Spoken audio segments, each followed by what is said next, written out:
Ajian Semar Mesem Pengasihan mematikan. Bayangkan seseorang jatuh cinta padamu bukan karena hatinya, tapi karena pikirannya dipaksa, jiwanya dikunci, dan takdirnya dirusak. Dia tersenyum, tapi bukan karena bahagia. Dia datang, tapi bukan karena ingin. Dan yang lebih mengerikan, semua itu bisa berubah jadi kutukan yang tak bisa dihentikan. Bahkan oleh orang yang memulai, ini bukan sekadar ilmu pengasihan. Ini ajian Semar Mesem, ilmu kuno yang katanya bisa membuat siapapun tergila-gila, tapi juga bisa menghancurkan hidup secara perlahan dan menyakitkan. Halo semuanya, selamat datang di cerita gelap yang mungkin seharusnya tidak pernah kalian dengar. Cerita ini diangkat dari kisah nyata yang beredar dari mulut ke mulut tentang seseorang yang mencoba bermain dengan perasaan, menggunakan sesuatu yang tak seharusnya disentuh manusia. Dan seperti semua cerita kelam, selalu ada harga yang harus dibayar. Namanya Arga.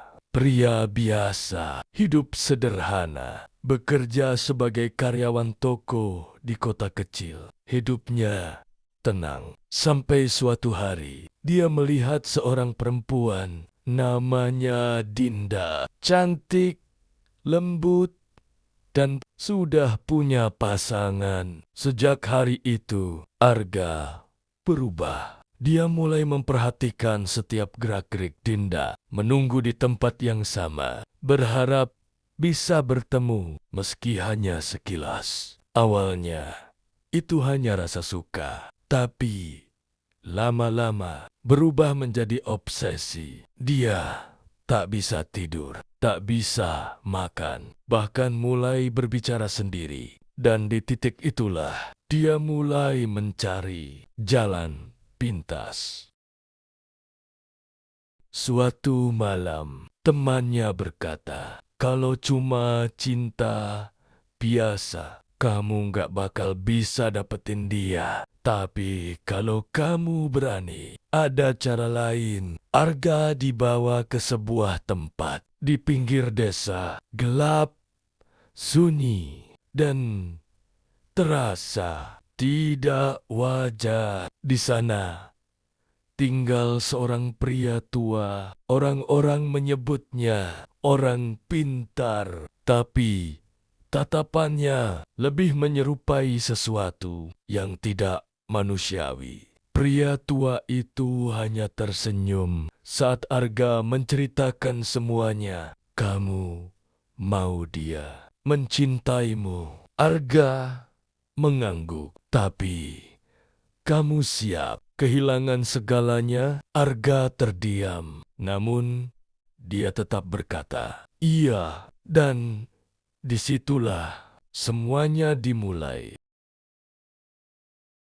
Arga diminta melakukan ritual, bukan sekadar puasa, bukan sekadar doa, tapi sesuatu yang mengganggu akal sehat. Dia harus menyebut nama Dinda berulang kali di tengah malam, di tempat gelap, tanpa cahaya, selama 7 hari, tanpa boleh berhenti. Dan di malam terakhir, dia harus datang ke tempat yang sama, sendirian.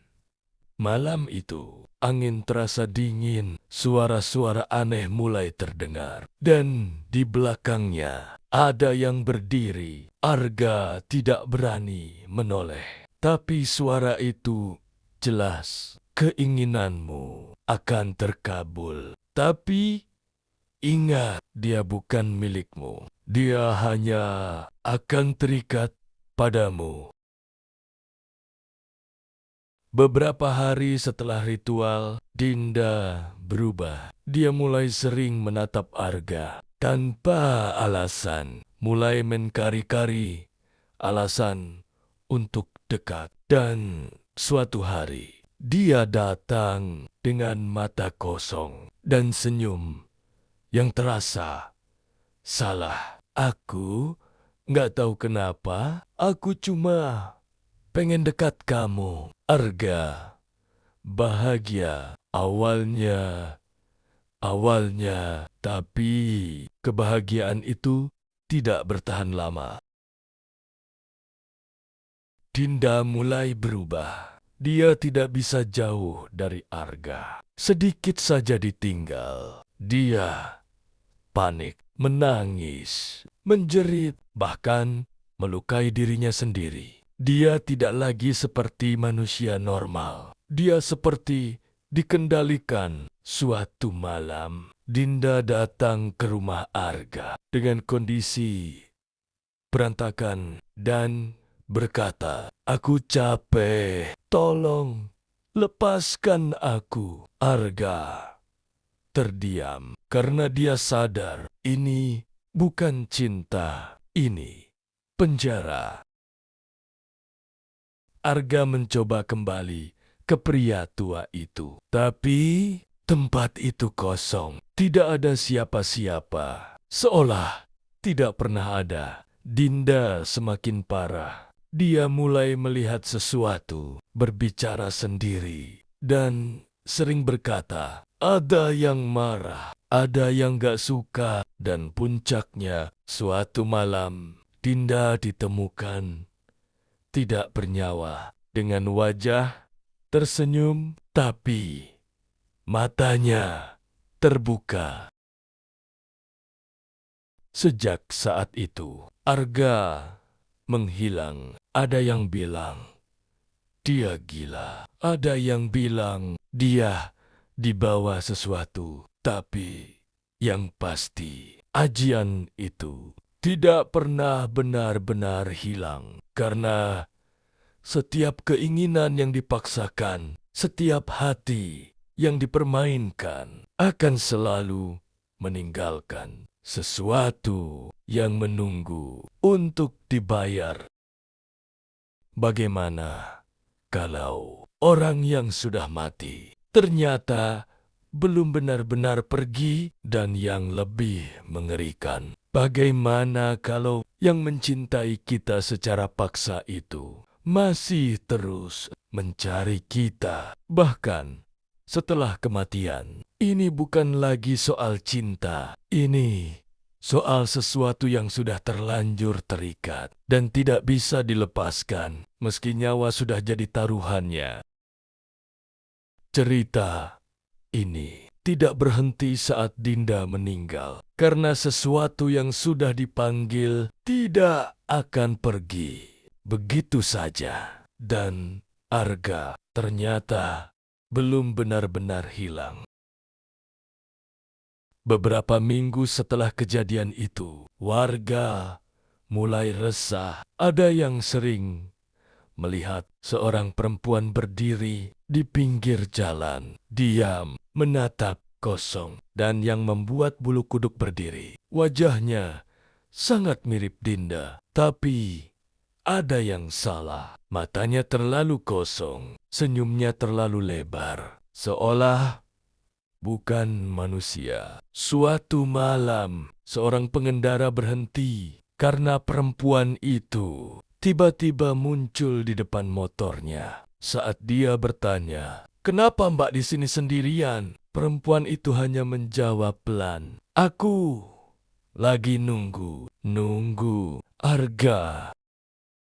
Beberapa orang mulai melihat Arga lagi, tapi dia berbeda. Tubuhnya kurus, matanya cekung, dan dia sering bicara sendiri. Dia sering terlihat berjalan ke arah tempat ritual itu setiap malam. Dan suatu hari, seorang warga memberanikan diri mengikutinya, sampai akhirnya dia melihat sesuatu. Arga sedang berbicara dengan seseorang, tapi tidak ada siapa-siapa di depannya. Namun, Dari kejauhan terdengar suara perempuan pelan-pelan. "Liri, aku di sini."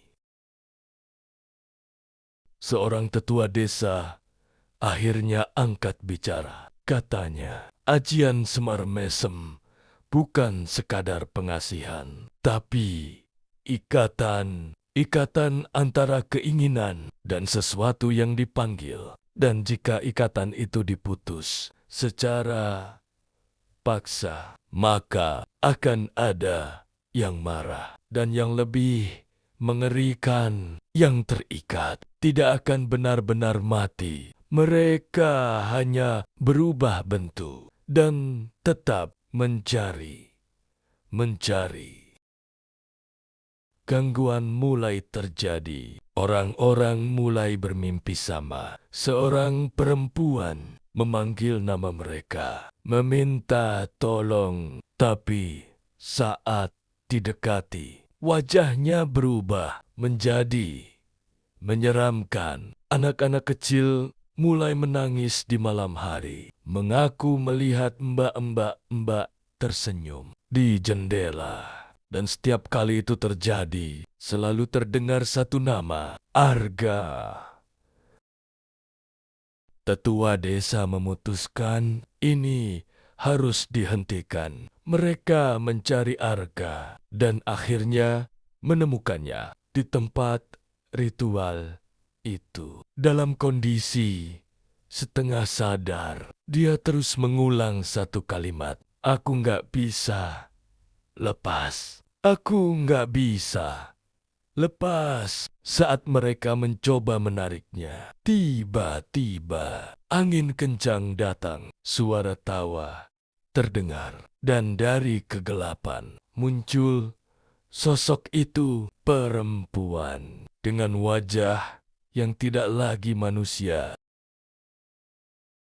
Malam itu, tidak semua orang pulang. Beberapa menghilang. Dan sejak saat itu, tempat itu ditinggalkan, dibiarkan kosong. Tapi cerita belum berakhir. Karena sampai sekarang masih ada yang mengaku melihat pasangan berjalan berdua di malam hari, seorang pria dan seorang perempuan yang tersenyum terlalu lebar. Dan jika kalian cukup sial, kalian akan mendengar mereka berbisik, "Kamu mau ikut?" Cinta seharusnya tidak dipaksakan, karena ketika dipaksa, itu bukan lagi cinta. Itu kutukan, dan beberapa kutukan tidak pernah benar-benar selesai. Selama ini, orang berpikir ajian Semar Mesem hanya sekadar ilmu pengasihan. Tapi bagaimana kalau yang membuat seseorang jatuh cinta bukan ilmu itu sendiri, melainkan sesuatu yang ikut datang, sesuatu yang selama ini hanya menunggu untuk dipanggil. Dan ketika dipanggil, dia tidak hanya mengabulkan, dia menuntut.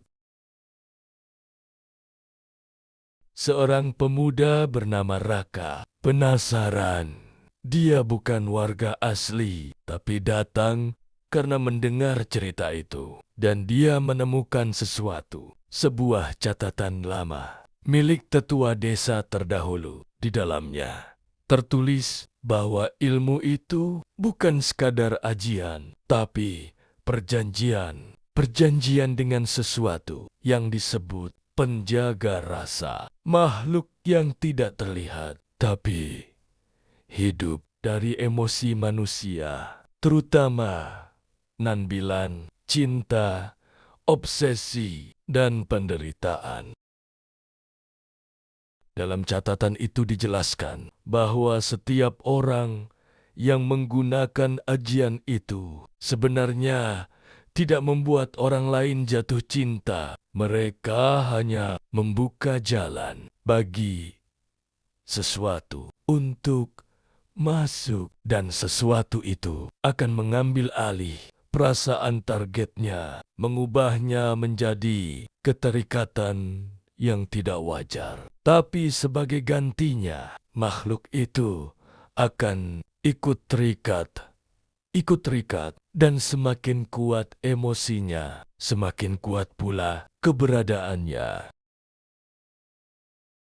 Raka menemukan fakta lain. Arga bukan korban pertama. Bertahun-tahun lalu, ada kejadian serupa. Seorang pria menggunakan ajian yang sama dan perempuan yang menjadi target juga meninggal dengan kondisi yang sama. Sejak saat itu, desa tersebut sebenarnya sudah ditandai. Dan setiap beberapa tahun, selalu ada korban baru. Seolah ada siklus yang tidak pernah berhenti. Raka akhirnya memberanikan diri datang ke tempat ritual itu malam hari sendirian.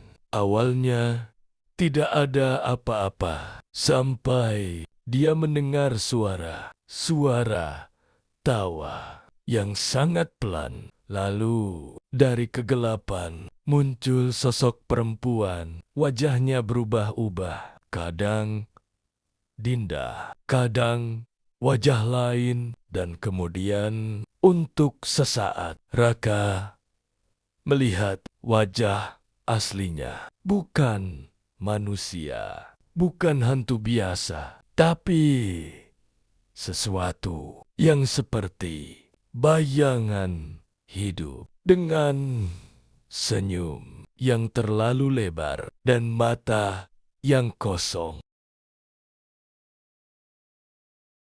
Makhluk itu berbicara bukan dengan suara, tapi langsung di kepala Raka. Kalian selalu ingin dicintai. Kami hanya membantu. Tapi kalian tidak pernah siap membayar. Raka mencoba lari, tapi tidak bisa. Tubuhnya terasa berat dan suara itu kembali. Gantikan dia dan semua ini akan berhenti. Raka sadar makhluk itu tidak ingin pergi. Dia hanya ingin pengganti.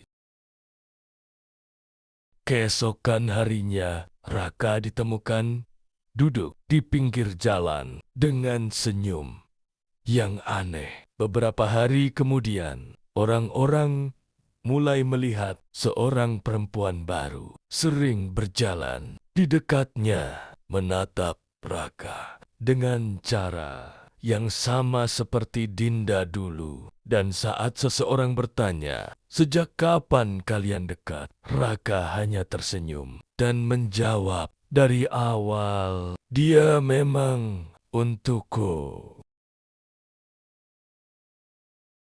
Ajian itu tidak pernah hilang. Ia hanya berpindah dari satu orang ke orang lain, dari satu keinginan ke keinginan berikutnya. Dan selama manusia masih ingin memiliki dengan cara yang salah, selama itu pula sesuatu itu akan selalu punya tempat. Jadi, kalau suatu hari ada seseorang yang tiba-tiba mencintai kalian tanpa alasan, terlalu dalam, terlalu cepat, mungkin itu bukan cinta, tapi sesuatu yang sedang mencari jalan masuk.